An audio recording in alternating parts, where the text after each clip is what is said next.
Good morning, everyone. It's our March A.D.A.P.T community meeting. A.D.A.P.T is the Atherton Disaster and Preparedness Team, and we host meetings like this monthly on the first Saturday of every month, in addition to drills when we're allowed to meet together and advanced training for our core volunteers who we call area coordinators. So we work in partnership with the police department and with the town to make sure the rest of the community, our town and beyond, is prepared for any type of disaster, man-made or natural. So today we're going to be talking about the town of Atherton's, the myriad of potential hazards and disasters that could affect the town. And more importantly, and more relevant for you guys, is what disasters and hazards are unique to the different areas that you may live in within Atherton. And what I mean by that is Atherton is divided into 14 areas by the fire department. If you guys don't know, I'm in area 12, I believe. And they're all different neighborhoods. Some of them are a few streets, some of them are bigger, but Tom has gone through and driven through the entire town, audited the entire town, and is going to share with you guys some of the things that are prevalent throughout the whole town of Atherton and some things that are going to be more relevant to places or areas that are lived, near a Bear Gulch or near the train or anything like that. So keep your ears open, and please ask any questions. You can type them into the chat as we speak, or right at the end when we do our Q&A. If you want a copy of this presentation, please just put your email in the chat right now to me or to everyone, and we will record your name to make sure we get it to you. I don't see the police chief on, no. But if he joins, we can talk with him. Right. But typically we like to have a representative from the police give an update for us, but since we don't, I guess I can introduce the team really quick, Tom. Yeah, please do. Okay, so we have Rebecca, who is on our board and kind of does everything. I don't really know what your role, what your title would be. Yeah, it's kind of master of everything. And then we have Tom, who is our president, who will be presenting today, and Jerry, who's on our board, filling the treasurer position, and John Mosby, who's helping with radio communications, is also on our board. And we have Tom Owen, who I don't know if he's on, but he is our VP and, oh, hey, Tom, and is helping with all things A.D.A.P.T board. So with that, yeah, I'll pass it on to Tom. Good morning, all. I'll fill in for the chief real quick. I guess the only two things that would be topical for us will be the ongoing situation with bad people doing bad things in Atherton, and just keeping your spidey ears and eyes wide open. We actually will talk about that in the presentation, and just maintaining your A.D.A.P.T alertness. And then, as you know, something that has really helped is the flock system that's in Atherton, the new cameras that are being put up, which are going to, on a both on a preventive and forensic level, better prepare the police department to respond to these issues in Atherton and hopefully prevent them as well. So that's all I have for PD. Unfortunately, the chief couldn't make it, and neither could Brian, so I'm filling in. Okie doke, I guess I'll get started. Thank you, first of all, for joining us. This is our monthly meeting. And we're going to talk about the Atherton Disaster Assessment. Let's see. So real quick, just Yes. as a reminder, go to our website at getreadyatherton.org to find out what area you're in. If you guys have no idea what we're talking about, it's really easy to find out. We have it all plugged in, and then you can find out who your area coordinator is and what disasters and hazards are more prevalent in your area. So to effectively respond to a community-wide emergency or disaster, you need to know your neighborhood. You need to know what type of emergencies or disasters are likely to be encountered in your neighborhood, and you have to have some training. It is important to know your environmental topography of the area in which you live and to know what is around you that can eventually be problematic in a disaster scenario. Our Saturday A.D.A.P.T. community meetings focus on information and training that will allow you to respond effectively and safely for you, your family, and your neighborhood in the case of a disaster. In today's session, we're going to review the most likely Atherton emergency and disaster scenarios from the perspective of frequency, location, and response protocol. I will identify those problematic response issues in your area. For those of you who live outside of Atherton, today's session will still give you vital information and encouragement to survey your own neighborhoods to determine disaster issues around your home and your community. So even though this focuses on Atherton, there is good information for all of you, even if you're outside our area. As Jeannie pointed out, if you're not sure where you are, then go to www.getreadyatherton.org to find out your area and find out who your area coordinator is and get in contact. Please ask questions as we go along. And as Jeannie has also pointed out, the PowerPoint presentation and Zoom session will be on our A.D.A.P.T. website for your review and from which you can build your own emergency response profile and confidence, either here in Atherton or elsewhere. This assessment is based on more than one source of information. It is a fairly in-depth review. Some of the sources I used were the Town of Atherton's 2015 flood report, the San Mateo County Hazard Vulnerability Assessment of 2015, our COVID deployment in 2019, USGS information, the Chronicles Prepare for Disasters 2020, which is on our website. Then I went around and talked to some long-term residents to get some history, went over to USGS and had a chat with them. I had conversations with the local tree companies and arborists that I've seen around town. I also used the Fire Safe Marin Evacuation Checklist, which is also on our website. And then I ran this presentation by the chief and Sergeant Robbins, and they approved it and vetted it. Then as I said, Jeannie pointed out, I drove around about 3 weeks ago now and just double checked all the data I was giving you to make sure it was accurate. Then lastly, it's based on my 23 years of experience and my personal experience in the 1986 Cuzco earthquake in Peru. I was there when that happened. And then my direct experience in 1989 at Loma Prieta, both here at home and at Stanford University. And what we're going to do is we're going to talk about the issues that are current, going on, let's say right now, and then to those things that are least likely, but to be knowledgeable about. And then lastly, we will cover earthquakes. So right now we're in the middle of a pandemic. It's currently year round. We're now in our 14th month, actually 15th month of pandemic. Obviously it affects all areas of Atherton, and our response protocol is to shelter in place or evacuate to a suitable care location and to assist neighbors within our A.D.A.P.T. APD guidelines. So as you know, the first case in the United States was January 19, 2020. On March 15, 2020, Chief Steve McCulley activated A.D.A.P.T. to respond. 78 active volunteers participated in a 10+ week effort.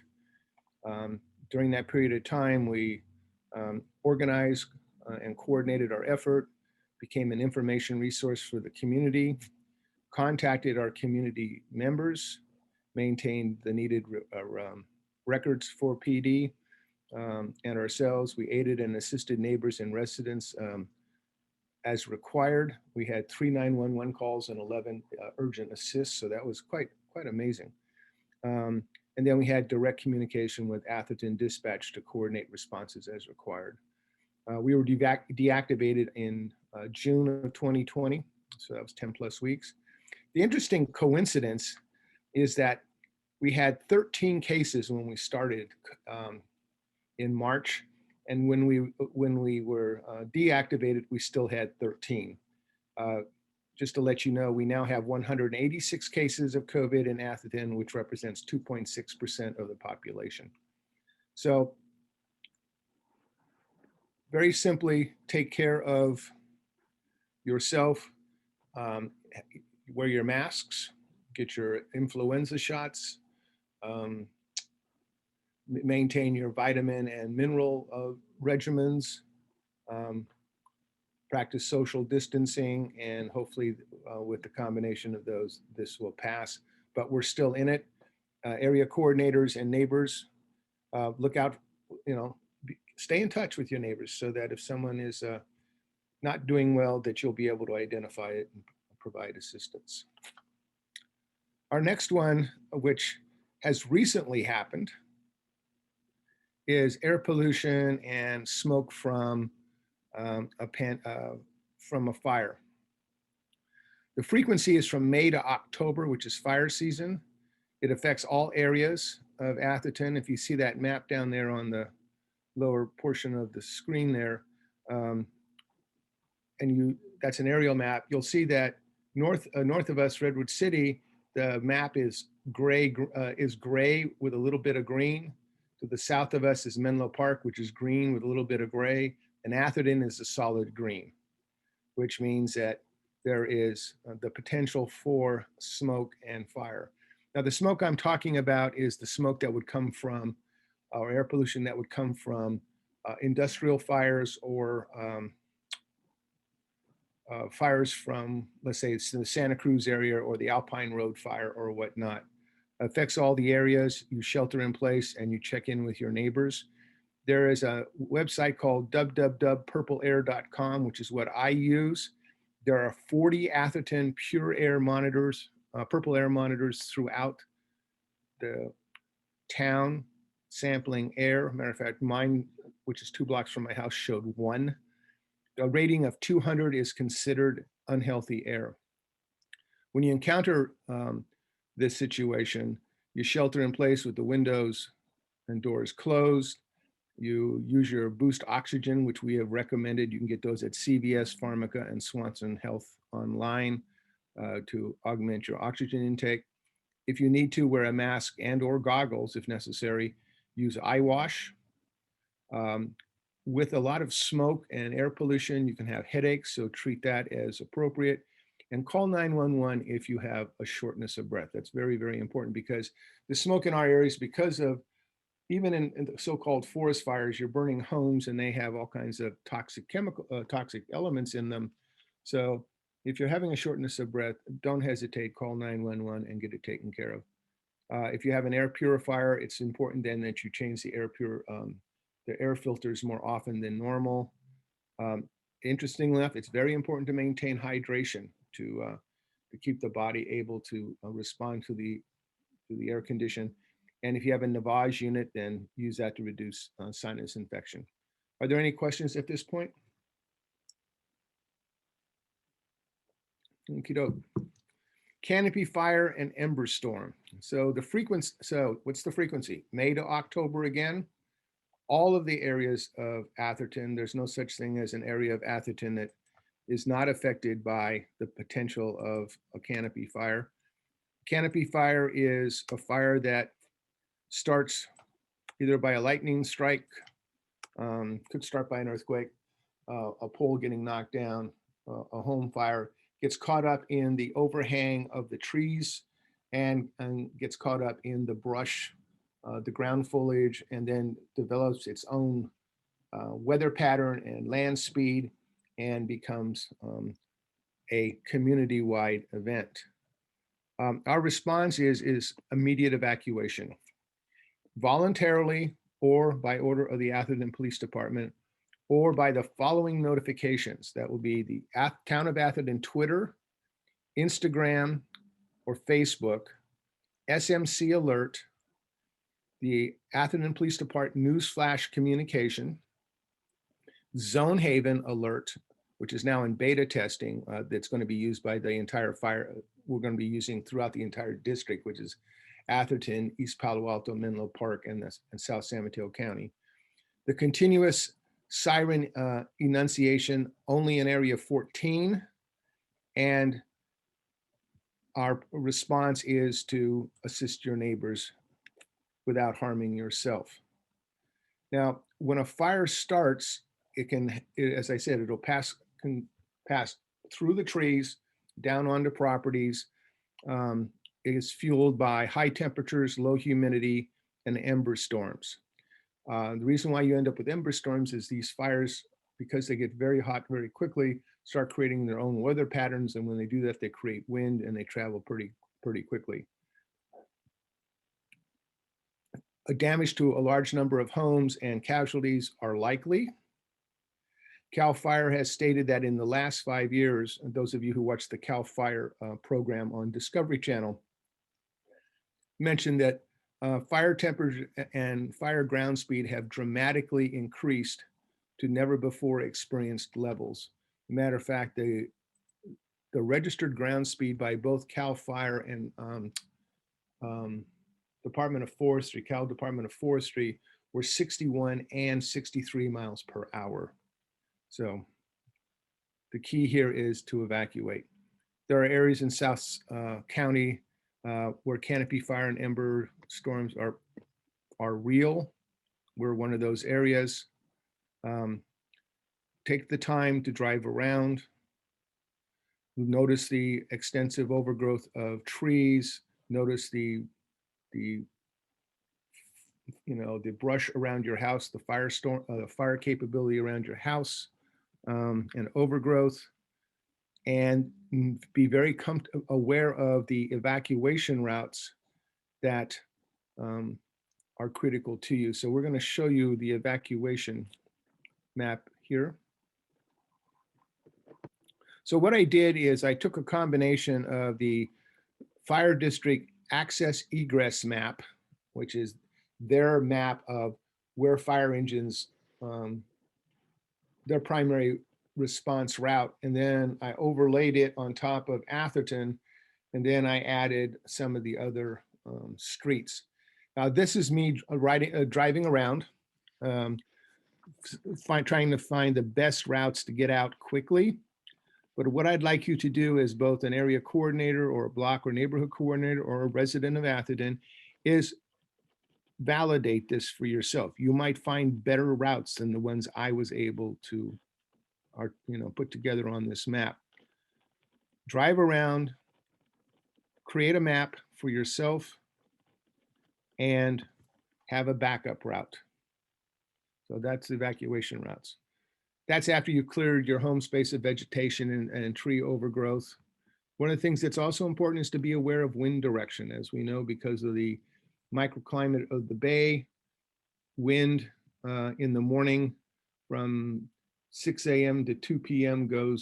flows to the bay, and from noon to 6 p.m. flows off of the bay. So knowing wind direction is incredibly important, and knowing your evacuation route.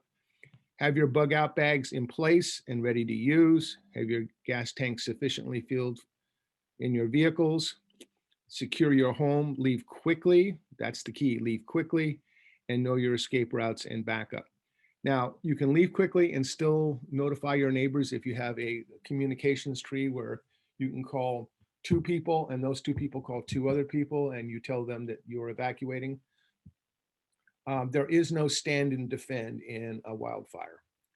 The majority of injuries, matter of fact, the majority of deaths in the 86 folks who perished in Paradise was evacuation failure.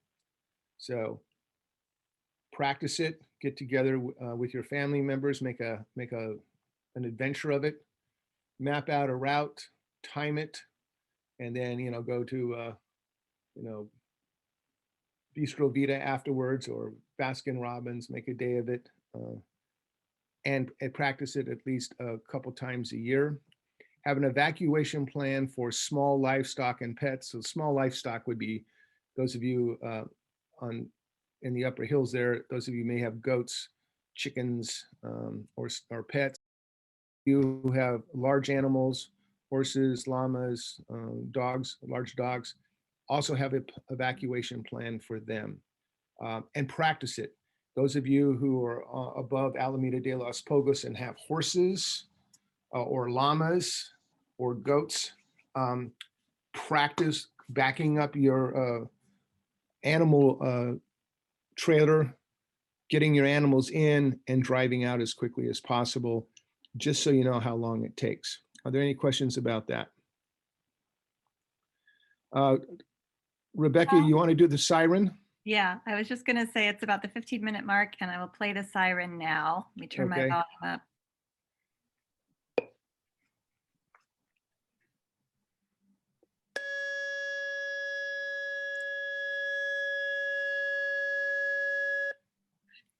Okay, that's the evacuation siren. Now, it's called an LRAD, long distance acoustic responder, I think. I'm not sure the acronym. However, we know that it will be heard in area 14 and maybe area 13, because we do not have an LRAD system down here on the flatlands. But those of you up above Alameda de los Pulgas, then if you hear that, you're to evacuate. We'll talk about evacuation routes in a minute. Okay, let's see, canopy fire. Long range acoustic device. Device, thank you, that was it. Thank you, Tom. Okay, evacuation, okay. Evacuations can become their own disaster scenario in the disasters. I pointed out a significant number of the 86 people who died in Paradise died because of evacuation failure. So what's the frequency of evacuation? Whenever necessary or by order of the Atherton Police Department or a civil authority, it does affect all areas. And again, I just talked about the fact that it can come through the town of Atherton's Twitter, Instagram, Facebook notification. You can come through SMC Alert, which is the county. So sign up for that, by the way. Only 19% of Atherton is signed up for the SMC Alert, and we really want to push this year to get that number up. So just go to smcalert.org and sign up. Zone Haven is the new notification and alert system that's in beta testing that's going to be rolled out by the fire district, hopefully by June or July to some extent. We have the Atherton Police Department news flash communication, the siren up in area 14. And then the key here is assist as you can without harming yourself. But the most important thing is leave quickly. Know where you're going in advance and have a backup route. We've already talked about the bug out bags, having a tank full. Now, it's important that when you leave your home, secure it and lock it as best you can. And the reason why that's important is in the San Bruno PG&E gas fire, that massive fire up there, I can't remember now when it was, several years ago.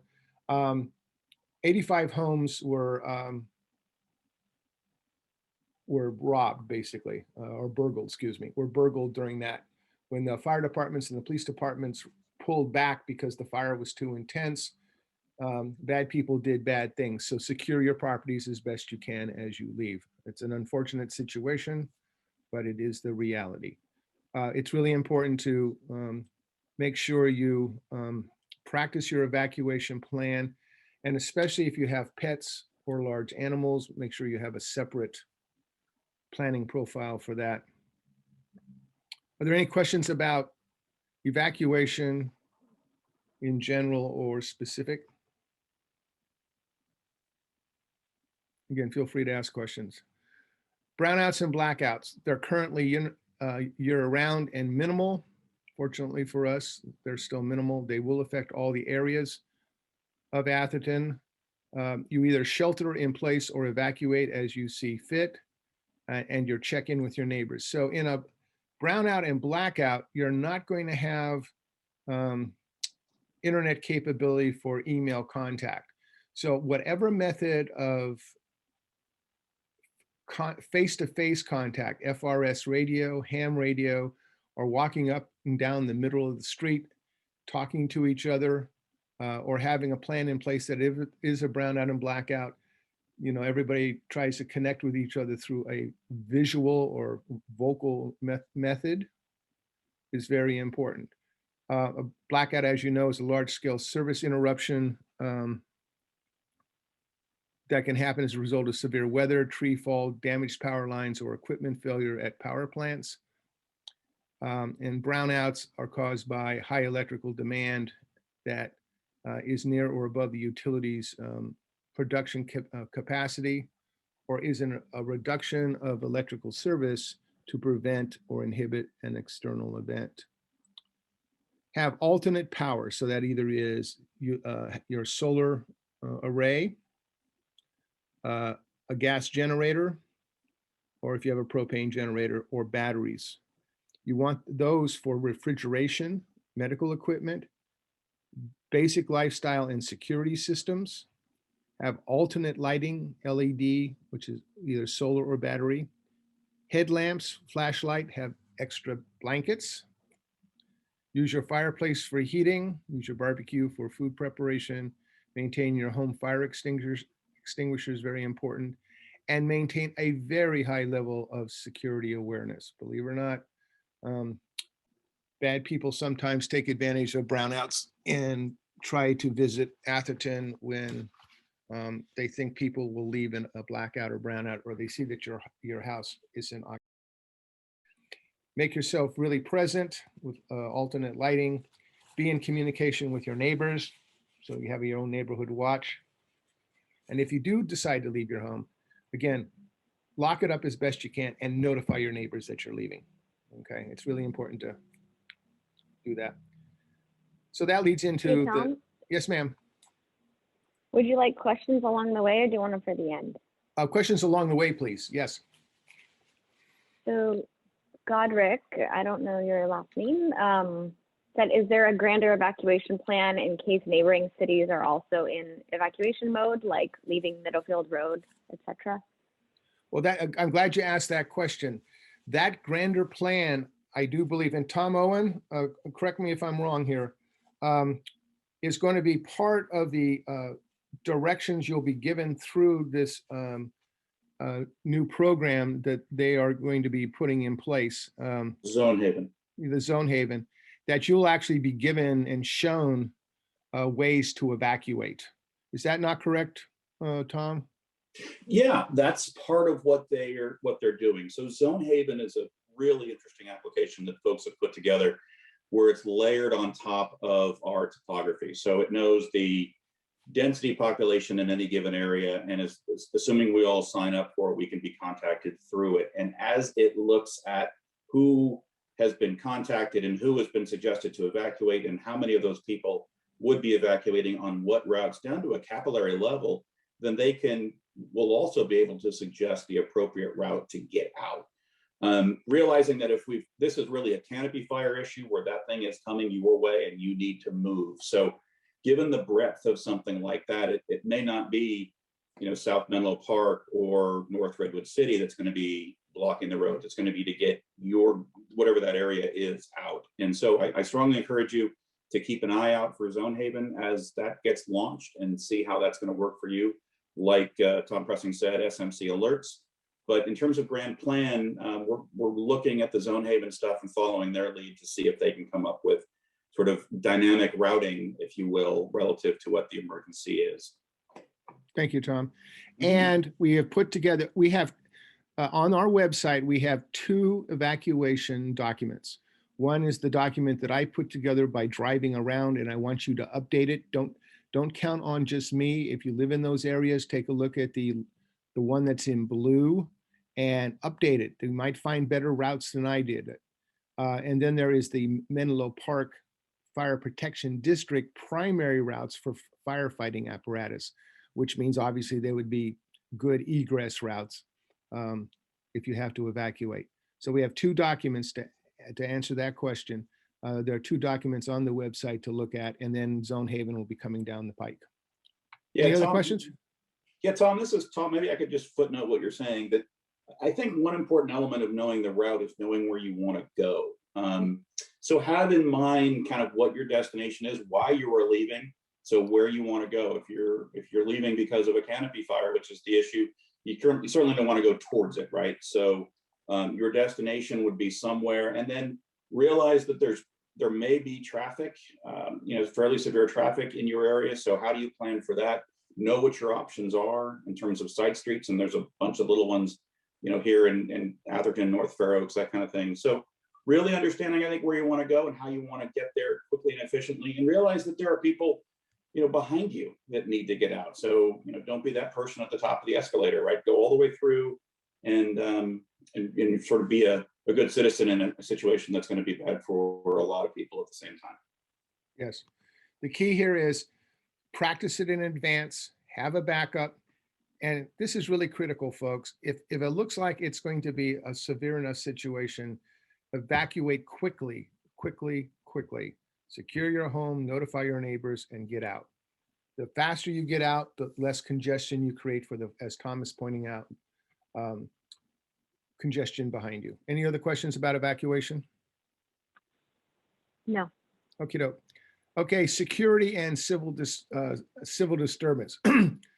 You have to expect the unexpected at an inopportune time. Those of you who are aware of the incident that happened just recently on February 21st, this really brought it home in that security you treat like a blackout or any shelter-in-place situation. You must know your surroundings and have really strong situational awareness. That incident in February 21st highlighted the two following most important things. When getting in and out of your car, be aware of what's going on. When leaving and returning to your home, be aware of what's going on. And that is very important, so that even though we have an incredibly safe community, especially if there is an untoward situation or folks decide that this is a good opportune time to visit your home, keep your awareness up. Keep your home adequately lighted. Keep it adequately locked and alarmed. This is very important. If you have an alarm, put it on. Diffuse as best you can any confrontational situations. Maintain your home fire extinguishers. And what I'm about to share with you has been approved by our police department and Chief McCauley. The following are non-lethal means of self-defense. A bullhorn, be surprised, 212 decibels is quite effective. 1 mile whistles, 1,000 to 3,000 lumen flashlights, which will temporarily blind an individual even in the daylight. It's called light blinding. It doesn't permanently blind them, but it disorients them. A boat horn, which I used at Stanford, which is how I found out that a boat horn was a self-defense tool. We had a drill there, and we can't sound off the fire alarms, and we had to evacuate 9 people. So all the building coordinators activated their horns at the same time. I was the building coordinator for Forsyth Hall, and when I activated, a construction worker walked by me, and at 6 feet, it knocked him down. You can get those boat horns at Big Five, by the way. Wasp spray, and the chief's personal favorite is fire extinguishers. So those are non-lethal means of self-defense. Notify your Atherton dispatch and follow A.P.T instructions when situation occurs. Again, if you decide to leave your home, do everything you can to secure it and let your neighbors know that you are leaving. So now comes the fun one, flooding. Our flooding season is November to February. It is a minimal to moderate event. The affected areas are areas 14, 13, 12, 10, 8, and 6, Walsh Road, Camino a los Cerros, and Camino al Lago, Faxon Road, Isabella Avenue, and then there's localized flooding. The A.D.A.P.T response is to shelter in place and check in with your neighbors or evacuate as quick as possible. So the first scenario we're going to talk about is the Bear Gulch Reservoir. So up to the Right of Bear Gulch, north of it, is a reservoir, has 215 million gallons of water, serves 55,501 people, is fed by the diverted water of 2 dams at nearby Bear Creek, was constructed as an earthen dam in 1896, 61 feet high, and is 672 acre feet of water. It was named, by the way, due to an unfortunate incident that happened to a gentleman walking his dog in 1850. Now, Chief McCulley and Cal Water meet yearly up at the reservoir to inspect it and discuss its condition. It was solidly constructed to withstand a large earthquake and has been continuously upgraded over the years. With regards to bug out, having to evacuate in the case of flooding of Bear Gulch Reservoir, you have your bug out bag has to be ready to go. Gas tank has to be sufficient when you leave your home. Lock it down as best you can, and know where you are going in which direction, and have a backup route. If you decide to stay, maintain a defensive perimeter for your home and belongings, sandbagging, trenching, or berming, and the like. Do not count on notification if breach occurs. So we're going to first sound the flood alarm that will be heard in area 14 and 13 if in fact Bear Gulch Reservoir is breached. Go ahead, Rebecca. Sorry.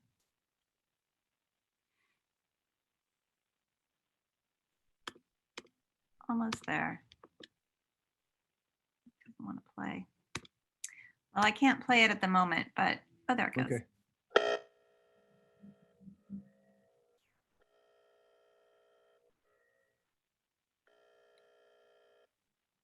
Oh, okay. Well, what it is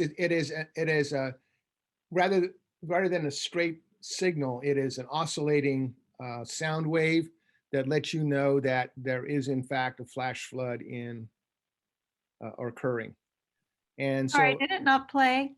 no, it didn't play. Oh, it played on my end. Maybe it didn't come through. Okay. It was But just really do quiet. It was very quiet. Okay. Shall I play it again or do we get the Yeah, try it one more time, Rebecca. Let's see if we can get it. All right, one more time. And that's the 15-minute mark too, Tom. Oh, perfect. Okay, thank All you. right, here we go.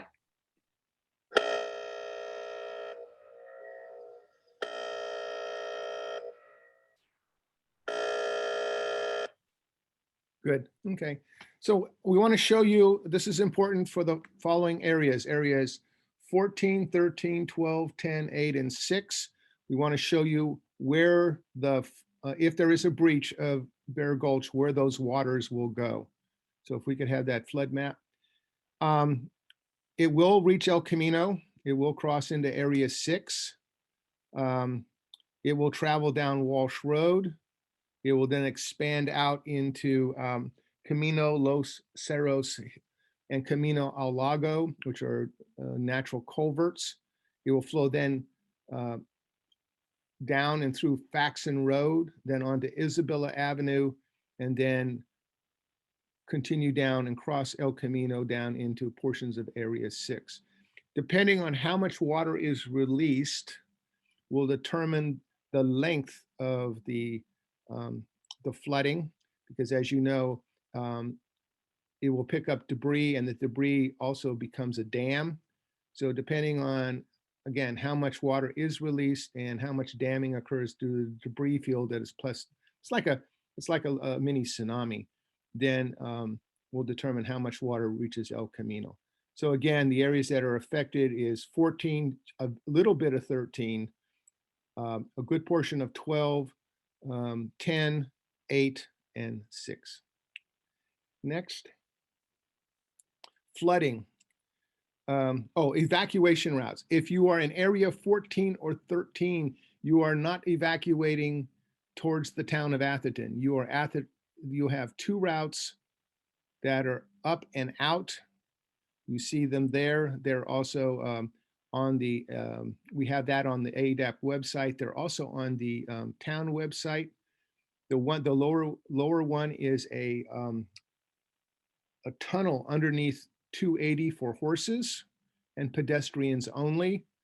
The one at the top there that has the arrow that goes up is for vehicles, but the other one is for pedestrians only. So you in 14 and 13, your evacuation is not towards town, but away from town, up and out or underneath 280 to the other side.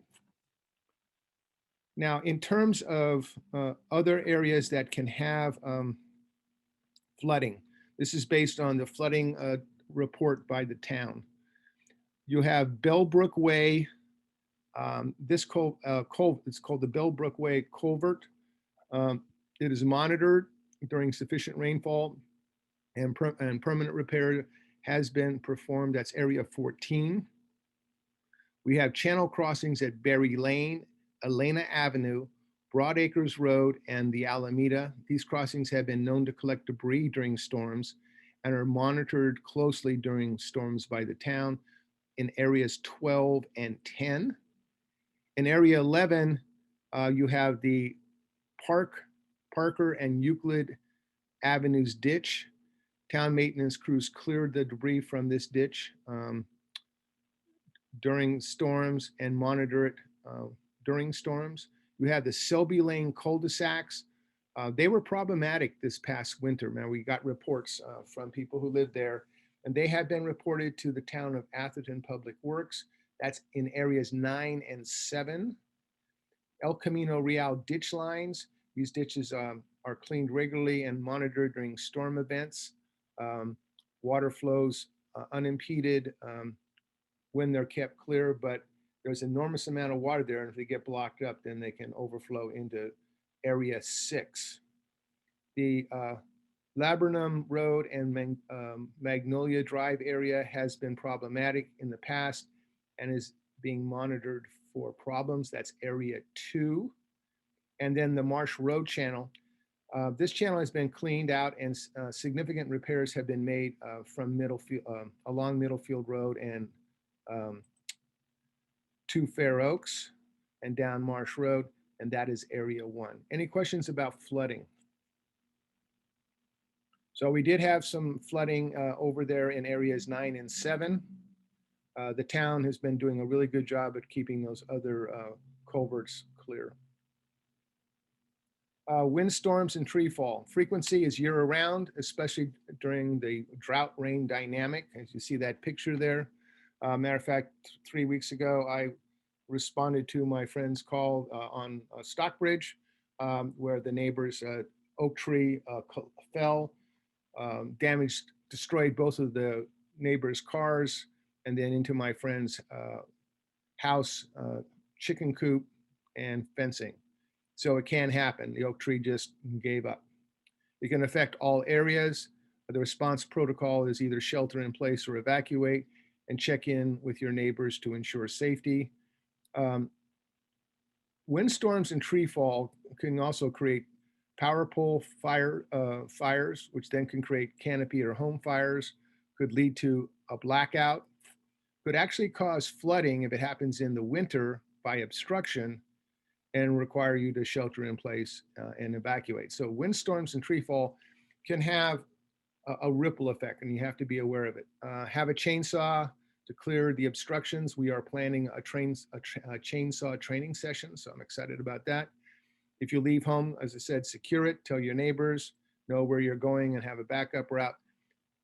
If there is a tree fall, notify 911 immediately, and MP Fire will come, Mental Fire will come out, as will our police department, and follow recommendations as if it was a brownout or an evacuation.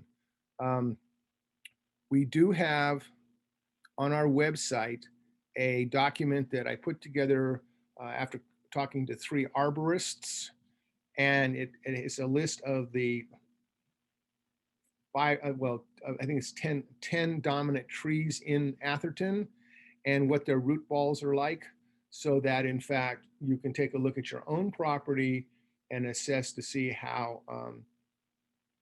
secure your trees are.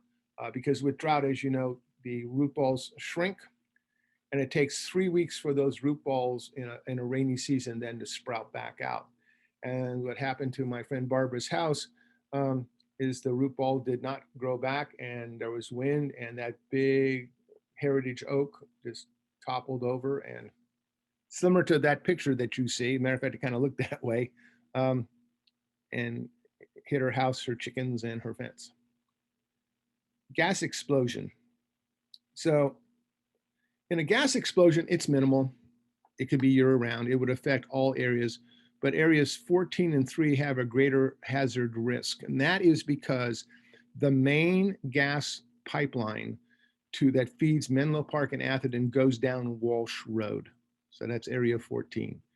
There is another main gas line that goes down Ringwood Avenue at the border of area 3. The A.D.A.P.T. response protocol is to shelter in place or evacuate. Check in with your neighbors to ensure safety. Now, PG&E has put a lot of funding and resources into refurbishing these and modernizing these gas lines. But if, for example, in an earthquake, we could have rupture.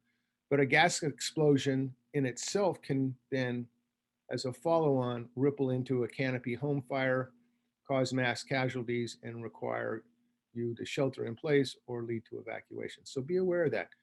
In a gas explosion, should it occur, be aware of the wind direction, what time of day that is. As you can see, excuse me, from 6 a.m. to 2 p.m., the winds go towards the bay, and from noon to 6 p.m., from noon to 6 p.m., they go off the bay. So know which way the wind is going. I should say parenthetically, if there is a canopy fire in Atherton, the wind direction becomes problematic because, as we know, fires create their own weather pattern. Any questions about gas explosions? Not likely, but you need to be aware of the two big pipelines in area 14 and area 3.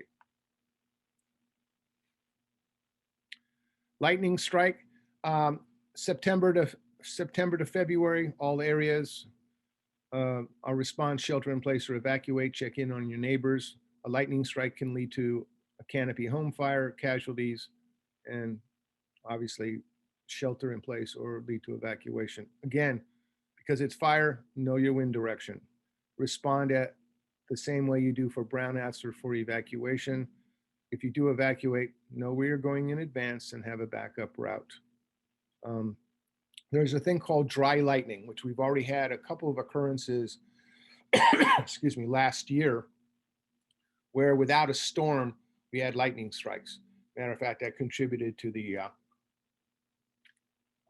our previous fire season. So you can have lightning strikes without rain. Airplane crash. Frequency is daytime hours, but minimal. The areas that would be affected by a plane crash here in Atherton are areas 1, 2, 3, 4, 5, and 6. The protocol is shelter in place or evacuate. Check in with your neighbors to ensure safety. The reason why it affects only those areas 1 through 6 is because the flight path for San Carlos Airport is down Middlefield Road. And I know that because I sat out on Middlefield Road and counted the number of Surf Air aircraft using Middlefield as their flight path.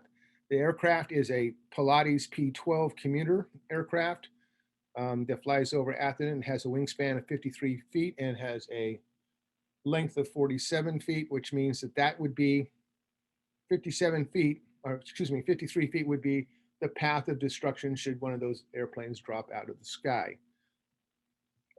Large commercial plane crashes are most unlikely in Atherton. Could happen, but probably not, because they have many safeguards built into them to be able to allow them to avoid populated areas. If there is a plane crash, it could lead to canopy fires, casualties, a hazmat situation, and require you to shelter in place or evacuate. Again, you'd be aware of the wind direction, follow your protocols of brownouts or evacuation. Again, if you leave your home, secure it, and know in advance your routes. Train crash. Anytime, again, but absolutely minimal. If there was a train derailment, it would be affect areas 4, 5, and 6. Shelter in place or evacuate, check in with your neighbors. The rail line runs through Atherton on the backside of Holbrook Palmer Park. Amtrak train cars are 85 feet long and 16 feet high. The path of destruction could be 16 to 70 feet on either side of the track if it was a commuter train, and approximately 200 feet long, 2/3 of a football field. The freight trains that travel through Atherton don't travel until, those of you who live in the area, until after 11 o'clock, and usually their schedule is from 11 to 12:31. I know that because I stayed up one night and parked my car up near the track and just took a counting of the freight trains that go during that period of time. If a freight train were to derail in Atherton, the path of destruction is going to be much narrower because the cars are narrower, but you could have 1 mile of destruction down that track. Again, absolutely minimal, but if there was one, be aware that you could have canopy fire, home fires. Obviously, there'd be casualties. You'd have a hazmat situation most likely, and you either evacuate or you shelter in place. Any questions about that? Okay. It's good to know that March 25th to 29th is USGS National Tsunami Month. It can happen anytime as a result of a large-scale earthquake. It would affect areas 1, 2, 3, and 4. Those of you who are aware of, we had just had a triple quake between Tonga and New Zealand 3 days ago, but 7.3, 7.4, and 8.1. There was a tsunami alert that was eventually retracted. A tsunami is unlikely in Atherton, but would result in damage and property, casualties and property damage. The natural barriers for flooding that would come through East Palo Alto would be Highway 101 and Middlefield Road. If in fact a tsunami surge got to Middlefield Road, then that would obviously affect areas 1, 2, 3, and 4. If there's a 30-foot tsunami at the Golden Gate Bridge, the surge at East Palo Alto will be approximately 3 to 3.5 feet, and that's USGS data. If there is a high tide, which can be as high as 4 feet, then you have as much as a 7.5-foot surge, and that's why there is a potential. And so you see that map there, that you can see that there might be a little bit of tsunami damage, but for the most part, the waters flow completely around Atherton. In the area of Atherton in which I live, I'm 58 feet above sea level. If you want to know how much above sea level you are, go to Google Maps. Excuse me, Google Earth, and it will tell you your elevation. A hazmat incident, the frequency is anytime but minimal. It would in fact affect all areas of Atherton. Our response is to shelter in place, check in with your neighbors by phone or by email, and then evacuate if necessary, then do it quickly. A hazmat incident would obviously create a large casualty event and require you to shelter in place or lead to evacuation.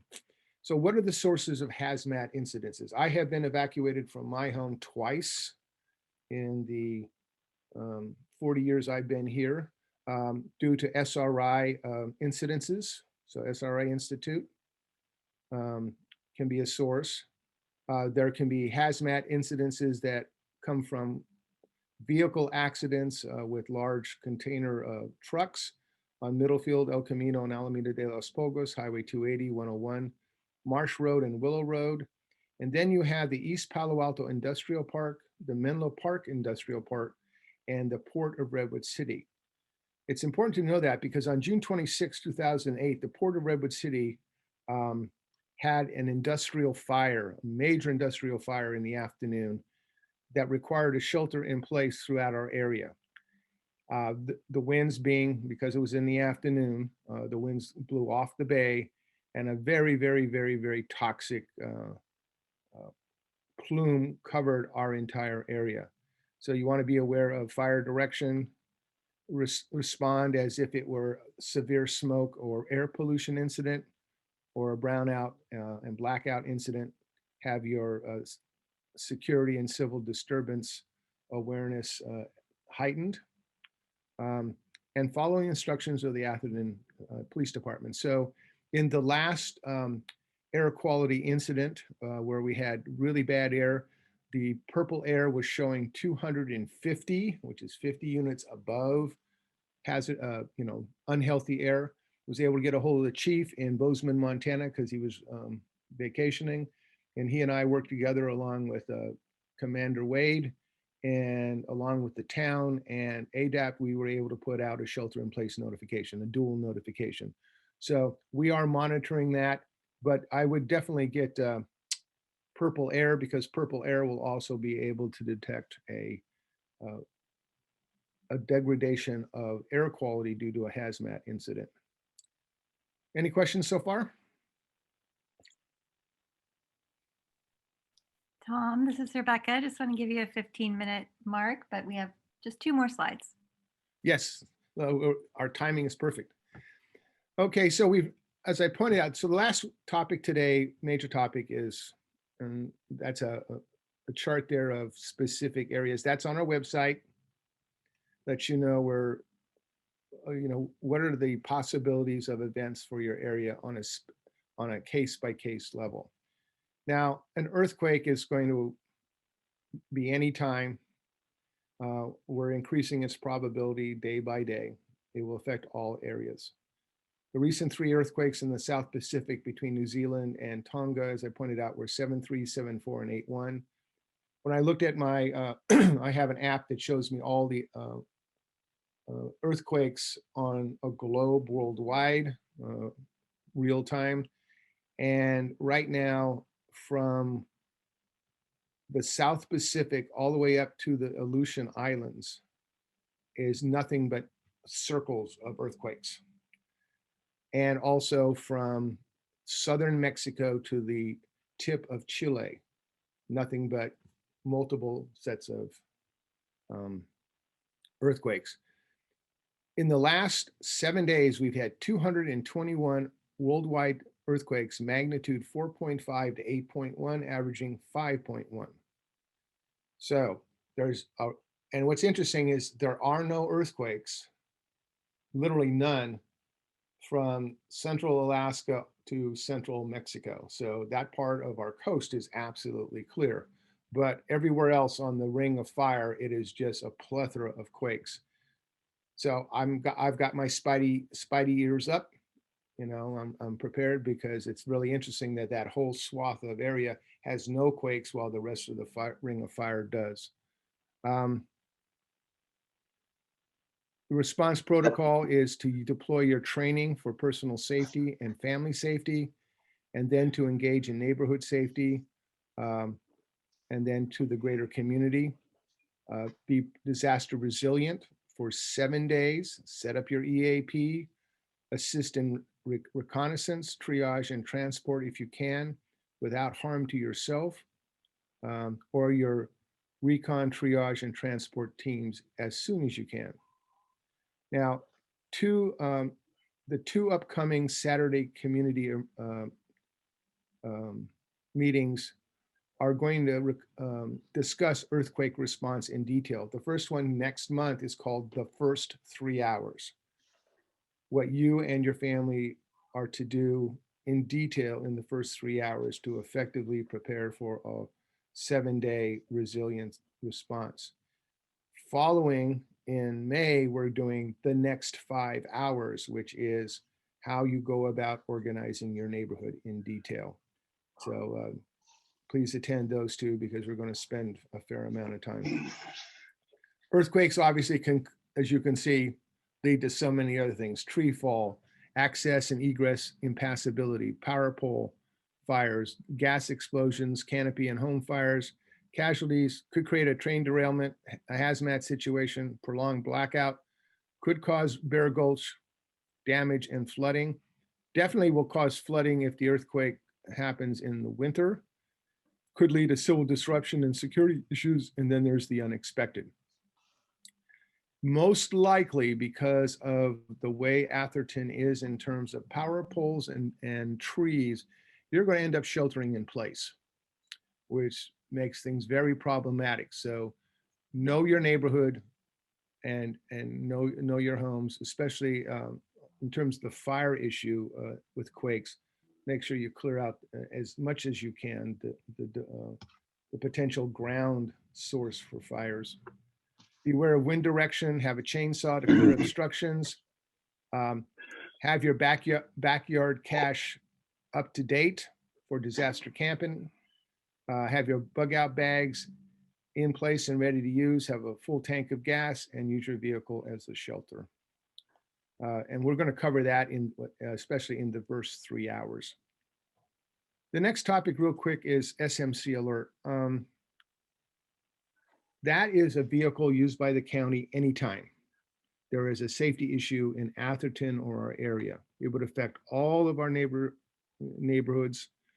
And our response is to have as many of your neighbors sign up as possible. Right now, we're at 19.5% of households that are signed up for SMC alert. That's a 25% increase from 2019, but I'd like to really see that jump up. If we could get it to at least 30%, that would be just, or double it to 38%, that would be fantastic, because that would be a critical mass of folks, a sufficient critical mass of folks who know what's going on. SMC alert will complement the A.P.T. news flash communication, and also will complement what's it called, Tom? I keep forgetting the name. Zone Haven, I think. Yeah. And we'll complement Zone Haven alert system when that application is rolled out. Real quickly, what we're up to this year is really to step up the community meetings and to step up the website. We're going to have a clickable layered response information map on our website, so that you can click on the map of all of Atherton and it'll have layers, and you can click on those layers and see where information is appropriate to your area and in general. We have our advanced leadership training on the 3rd Tuesday and the 4th Thursday of each month. If you wish to participate, email me or email anyone on the board.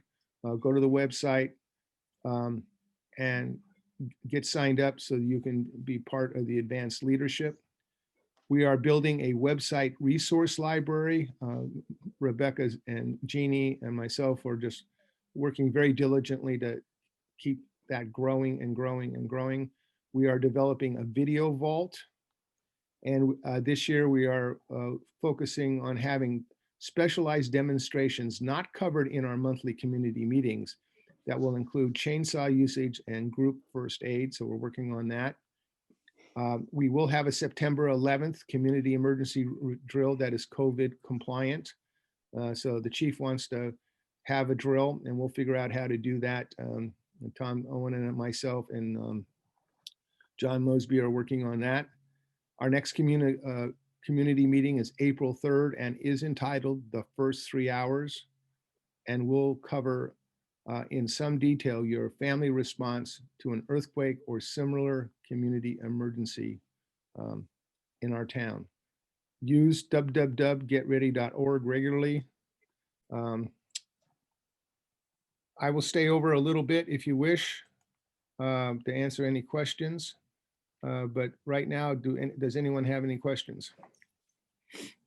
Tom, what was the incident you referred to about a half an hour ago that happened on, I think you said February 21? I'm innocent of that. Oh, there was an attempted robbery. Strong arm robbery on. Gosh, I can't remember the street. I'm not sure. Who? It's Bellow. Okay, and what that brings to mind, Wally, that's a great question, is you even have to be aware of your surroundings as you're entering and leaving your property. and entering and leaving your car in front of your property. What happened is the individual was accosted, a car drove by, two people jumped out with a weapon, accosted the male individual, fired shots at the wife and the daughter. So I missed, there was a ricochet that I think the wife got some injuries, not, not serious, but nonetheless. And that's where, again, all of us, wherever we live, we just have to be much more situationally aware. Does that help you, Wally? Yes, very significant incident then. Thank you.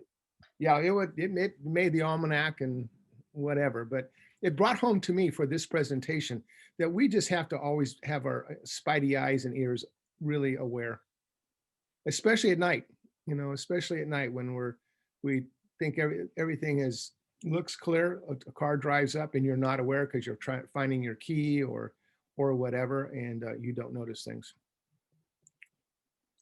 Tom, for all of us, thank you so much for a very fine presentation today. Yeah, I need some feedback. Was this helpful to all of you to know, to really actually have an idea of what could really happen? One of the things is, it's one thing to say, be prepared, but I realize we really haven't delineated, be prepared for what and to what extent, because not all the issues apply to all the areas, but if you know what could possibly happen. Wally and I had a conversation at the advanced training where he mentioned that it gave him a greater awareness of what to be prepared for. And I thank Wally for that, because as general responders or leaders in the community, if we don't know what we have to respond for, we really can't prepare our neighbors for it. So that was the goal of this presentation today.